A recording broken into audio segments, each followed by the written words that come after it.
बहुत बहुत स्वागत है दोस्तों आपका 27 नवंबर के डेटा के वीडियो में।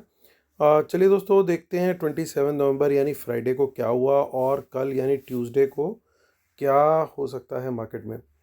तो देखिए रिटेलर ने यूनिक पोजीशनिंग करी, इंडेक्स फ्यूचर तो सेल किया और बाकी जगह पे बुलिश पोजीशन ली, जिसमें सबसे ज़्यादा गौर करने वाली बात है स्टॉक फ्यूचर्स में दबा के बाइंग करी। डीआईएस वापस से अपनी सेलिंग कंटिन्यू कर रहे हैं, चाहे थोड़ी थोड़ी करके कर रहे हैं। एफआईज ने ठीक उल्टा किया रिटेलर्स के। देखिए क्या यूनिक रिलेशनशिप है एफआईज और रिटेलर का। ऑलमोस्ट हमेशा उल्ट ऑपोजिट साइड पे ही रहते हैं ये लोग, और प्रोज ने भी कुछ उस तरह का ही काम किया है। चलिए देखते हैं नेट पोजीशन क्या बोल रही है और फिर उसके बाद हम लोग एनएसई की साइड पे चलेंगे और फिर फाइनली कंक्लूड करेंगे। तो देखिए रिटेलर 23-24 थाउजेंड शॉर्ट थे, अब वो 42 थाउजेंड शॉर्ट हो गए हैं। उन्होंने कुछ लॉन्ग भी क्लोज किए और कुछ शॉर्ट भी नए ऐड किए हैं। एफआईज ने नए लॉन्ग भी ऐड किए हैं, कुछ शॉर्ट भी क्लोज किए, जिसके चलते अब उनके रिकॉर्ड लेवल पे इंडेक्स फ्यूचर पहुंच चुके हैं 91,000। ये शायद इस साल का हाईएस्ट नंबर है अभी तक। और प्रोज का कुछ मेजर चेंज नहीं था। इंडेक्स कॉल की बात करते हैं। इंडेक्स कॉल में रिटेलर ने अच्छा वॉल्यूम रखा और जो उनकी कॉल राइटिंग थी वो पूरी ख़त्म हो गई है। अब वो नेट नेट बेसिस पे ऑलमोस्ट न्यूट्रल है। तो फाइट डीआईएस की भी यही पोजीशन है। अब फाइट जो है वो सिर्फ एफआईआईज और प्रोज के बीच में है, बट दोनों ने ही कल कॉल राइटिंग करी है। पुट की बात करते हैं तो पुट सेल करके गए हैं रिटेलर। अब उनकी पुट जो है वो 92,000 हो चुके हैं कॉन्ट्रैक्ट्स, और अच्छी क्वांटिटी है। हालांकि अभी एक्सपायरी में 3 दिन है, ट्यूसडे वेनसडे एंड थर्सडे। और ये जो सारी पुट्स हैं ये मोस्टली डीआईआईज और एफआईज ने बाय कर रखी हैं। प्रोज ने भी अपनी पुट्स को कवर कर लिया। अब ऑलमोस्ट नेग्लिजिबल क्वांटिटी है उनकी राइटिंग में, तो उनकी जो रिटर्न क्वांटिटी है वो सारी की सारी कॉल्स के अंदर है। पुट में उनका इंटरेस्ट ऑलमोस्ट निकल चुका है। स्टॉक फ्यूचर की बात करते हैं, यहाँ ज़बरदस्त एक्शन देखने को मिला। रिटेलर ने 38,000 कॉन्ट्रैक्ट बाय किए, एफआईज ने 48,000 कॉन्ट्रैक्ट सेल किए। ये दिखाता है कि क्या गेम चला है। तो 2,28,000 से 1,80,000 पे आ गए, और प्रोज ने भी अपने कॉन्ट्रैक्ट बढ़ाए हैं। अब देखिए स्टॉक कॉल्स की बात करते हैं तो स्टॉक कॉल अच्छी क्वांटिटी में लॉन्ग करी है रिटेलर ने, और पुट सेल करी है, और इसका अपोजिट एक्शन किया है एफआईज और प्रोज ने। तो चलिए अब चलते हैं एनएसई की साइड पे, देखते हैं वहाँ पे क्या हुआ। सो काफ़ी अच्छी बाइंग हुई है कैश में। 7,700 करोड़ की एमएससीआई रीबैलेंसिंग के चलते ये हुआ है, और 5,000 करोड़ का सेल डीआईएस ने किया, यानी बाकी 27-2800 करोड़ का सेल जो है वो रिटेलर्स और अदर इंडिविजुअल्स के द्वारा किया गया है। अब देखिए यहाँ पे अच्छा प्रीमियम दिख रहा है अभी भी, और अच्छा ओपन इंटरेस्ट भी ऐड हुआ है। देखिए कॉल राइटिंग जो है वो सारी रिटेलर ने माफ़ कीजिएगा प्रोज ने करी है, और पुट राइटिंग जो है वो रिटेलर ने करी है। तो ये प्रोज ने जो राइटिंग करी है कॉल की, ये बताता है हमें 13,000 लेवल जो है थोड़ा टफ होने वाला है क्रॉस करने के लिए, और नेक्स्ट रेजिस्टेंस जो है 13,100 पे है।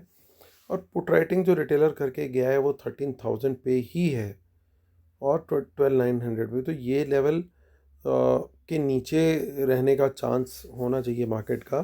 बट ओवरऑल टोटलिटी में हम देखेंगे डेटा को एक बार कंक्लूजन के टाइम पे। तो यहाँ पे भी प्रीमियम है थोड़ा सा, और थोड़ा ओपन इंटरेस्ट ऐड हुआ, नए कॉन्ट्रैक्ट्स ऐड होते देखे गए। यहाँ पे भी पुट राइटिंग मोस्टली रिटेलर के द्वारा ही की गई होगी।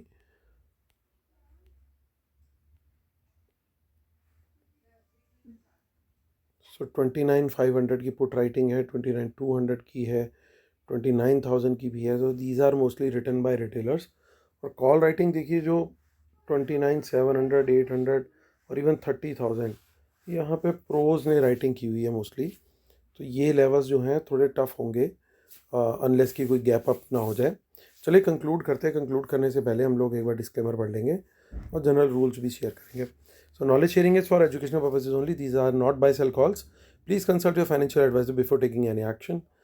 Keep stop loss in system and trail. World market should not have opposite trend. Watch out for market impacting news and respect the levels. जो वेबिनार है हमारा नेक्स्ट वो 13 दिसंबर संडे को होगा।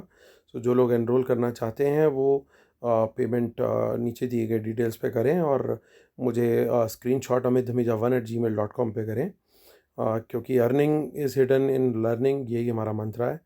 और ट्विटर हैंडल है हमारा amit.dhamijawan, टेलीग्राम चैनल है t.me/मार्केट एनालिसिस निफ्टी बैंक निफ्टी। तो चलिए दोस्तों, अब कंक्लूड करने का टाइम आ गया है।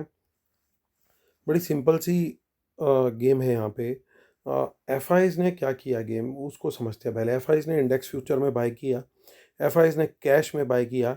इन दोनों से उन्होंने ओवरऑल मार्केट को खींचा, लेकिन एट द सेम टाइम बाकी जगह पे वो सेलर रहे, पर्टिकुलरली इन स्टॉक फ्यूचर्स। क्योंकि जब कैश से मार्केट ऊपर जा रहा था, इंडेक्स फ्यूचर की बाइंग से ऊपर जा रहा था, तो दो चीज़ें तो ऑलरेडी मार्केट को सपोर्ट दे रही थी। लेकिन वो क्या कर रहे थे, वो वहाँ बैठ करके चुपचाप अपने स्टॉक फ्यूचर्स को डिस्ट्रीब्यूट कर रहे थे। या तो वो अपनी कैपिटल को चर्न करने के लिए ऐसा कर रहे थे, बट अगर कोई और टाइम होता तो शायद मैं इस व्यू को ले सकता था कि कैपिटल को चर्न कर रहे थे एमएससीआई रीबैलेंसिंग के लिए।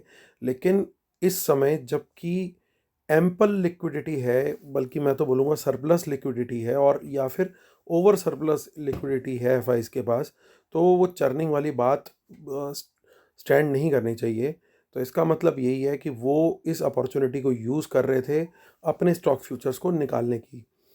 और अभी सीन क्या चल रहा है? अभी सीन ये चल रहा है कि रिटेलर इंडेक्स फ्यूचर में शॉर्ट में है और अच्छे तरीके से शॉर्ट में है। तो जब तक ये शॉर्ट में रहेगा इतनी बड़ी क्वांटिटी में, तो बड़ा फॉल मैं एक्सपेक्ट नहीं करता हूँ। मैं एक्सपेक्ट करता हूँ कि कम से कम रिटेलर के पास 50,000 या 25,000 कॉन्ट्रैक्ट तो लॉन्ग हो, तभी कोई फॉल वहाँ से नीचे की तरफ चलना स्टार्ट होना चाहिए। लेकिन अभी वो सिनेरियो नहीं डेवलप हो रहा है और रिटेलर की खाली एक ही वीक पॉइंट पे, दो वीक पॉइंट पे रादर खड़ा हुआ है अभी। एक, उनकी पुट राइटिंग बहुत अच्छी क्वांटिटी में है, और दूसरा उनके पास स्टॉक फ्यूचर्स भी बहुत अच्छी क्वांटिटी में है। क्या एफ आईज़ को ये सफिशेंट लगेगा मार्केट ले जाने के लिए नीचे, वो कहना अभी मुश्किल है। मतलब अभी थोड़ा सा डेटा और वो होता तो थोड़ा सा डेटा और रिटेलर का बुलिश साइड पे और टर्न हो तो शायद सफिशेंट हो एफ आईज़ के लिए कि मार्केट को नीचे लेके जाएं। तो मुझे क्या लगता है मार्केट के लिए कल क्या होना चाहिए, ये जो डिस्गाइज किया उन्होंने, मार्केट को ऊपर लेके गए और स्टॉक फ्यूचर्स को डंप किया। At the same time pros ने भी एक तरीके से मार्केट को कैप कर दिया है कॉल राइटिंग करके, पुट राइटिंग उनकी है नहीं, यानी वो भी एक्सपेक्ट कर रहे हैं कि मार्केट थोड़ा सा नीचे जाना चाहिए। एफ आईज़ की भी ओवरऑल पोजीशनिंग जो इंडेक्स फ्यूचर के अलावा बाकी के जो सारे ट्रेड थे उनके वो नेगेटिव साइड पे थे। तो ऐसा लगता है मार्केट थोड़ा सा क्लूलेस रहना चाहिए शुरू के कुछ पीरियड। मैं आप लोगों को एक सेफ ट्रेड करने की व्यू लेने को सजेस्ट करूँगा। मैं पर्सनली खुद सेफ ट्रेड करूँगा, और सेफ ट्रेड में क्या करूँगा, मैं पहले मार्केट को एटलीस्ट 15-20 मिनट, आधा घंटा, थोड़ी देर सेटल होने दूंगा। क्योंकि मार्केट जिस तरीके से अभी ट्रेंड बना रहा है वो एक बड़े डिसाइसिव पॉइंट पे ऐसा लग रहा है, क्योंकि 50,000 कॉन्ट्रैक्ट स्टॉक फ्यूचर्स के एक दिन में डंप करना ये बहुत बड़ा नंबर है, इसको हम बिल्कुल भी इग्नोर नहीं करेंगे। और being a safe player my self, और इन इंडेक्स फ्यूचर्स को ध्यान में रखते हुए मैं क्या करूँगा, मॉर्निंग में अगेन जो मेरा फेवरेट सेक्टर है जो चल रहा है अभी लगातार, जिसने एक बार भी डिसअपॉइंट नहीं किया है, वो है मिड कैप और स्मॉल कैप। मॉर्निंग के फर्स्ट सेशन में मैं वहाँ पे अपॉर्चुनिटी ढूंढने की कोशिश करूँगा। सिंपल स्ट्रेटजी होती है मेरी, जहाँ पे मुझे अच्छा वॉल्यूम दिखता है और कुछ गेंस आते हुए दिख रहे होते हैं किसी स्टॉक के अंदर, तो उसमें मैं एंट्री लेता हूँ, प्रोवाइडेड वो किसी ब्लू चैनल पे रिकमेंड नहीं किया होना चाहिए। नहीं तो वहाँ पे पूरी पब्लिक वैसे ही चढ़ी होती है, तो वो ऑपरेटर वैसे ही वहाँ ब्रेक लगा के खड़ा हो जाता है कि भैया तुम ही चला लो इसे। तो उस तरह के स्टॉक्स को मैं अवॉइड करता हूँ। मैं दूसरे स्टॉक्स आइडेंटिफाई करता हूँ जहाँ पे मुझे अच्छा ब्रेकआउट दिख रहा हो और वॉल्यूम भी अच्छा दिख रहा हो एट द सेम टाइम।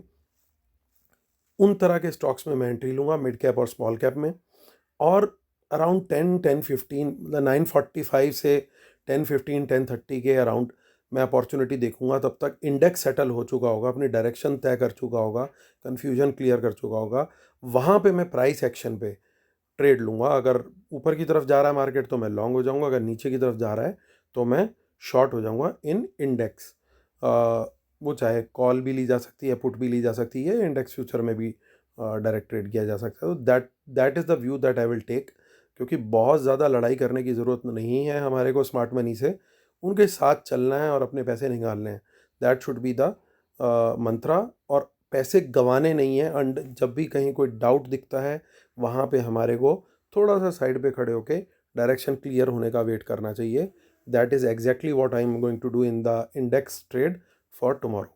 तो चलिए दोस्तों, इसी के साथ मैं वीडियो ख़त्म करता हूँ। उम्मीद कर रहा हूँ आप लोगों को पसंद आ रहे होंगे मेरे वीडियोस। प्लीज़ लाइक कर दो यार, कमेंट कर दो, और आप सबको गुरु पर्व की बहुत बहुत शुभकामनाएं। Thank you so much guys, God bless you. आप लोग की दुआएं मेरे लिए बहुत इंपॉर्टेंट है। प्लीज़ दुआओं में अपने इस भाई को हमेशा याद रखना। Thank you so much guys, God bless you, take care, bye bye.